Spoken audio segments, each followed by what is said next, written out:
La fin des boîtes à clés sur le domaine public à Pau. Plus de 15 jours après avoir identifié les objets indésirables et prévenu les propriétaires, donc là on va faire celle-ci là, au 10 places Gramont. Ouais. Philippe du service voirie a sorti sa meuleuse. Au total, une cinquantaine de ces mini-coffres ont été recensés à Pau.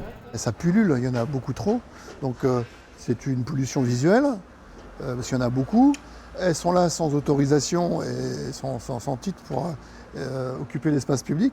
Et il n'y a rien qui nous prouve que c'est une clé qui est à l'intérieur. Ça peut être n'importe quoi, voire des objets illicites, donc ça c'est pas tolérable. Les boîtes coupées sont ensuite mises à disposition au service des objets trouvés. À Pau, le nombre de logements Airbnb a été multiplié par 5 en l'espace de 10 ans. C'est une activité commerciale, la location de meublés touristiques.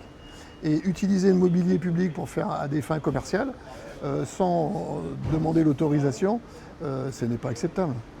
Loïc est propriétaire d'un duplex meublé en centre-ville. Il avait mis les clés de son logement sur ses grilles.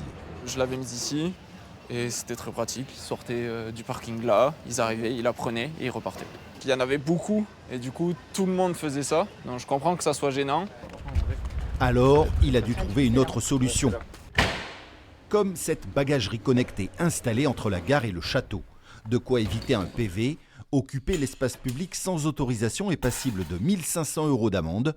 Une solution face à l'afflux des touristes. Chaque année, plus de 4,5 millions de visiteurs s'arrêtent dans la cité d'Henri IV.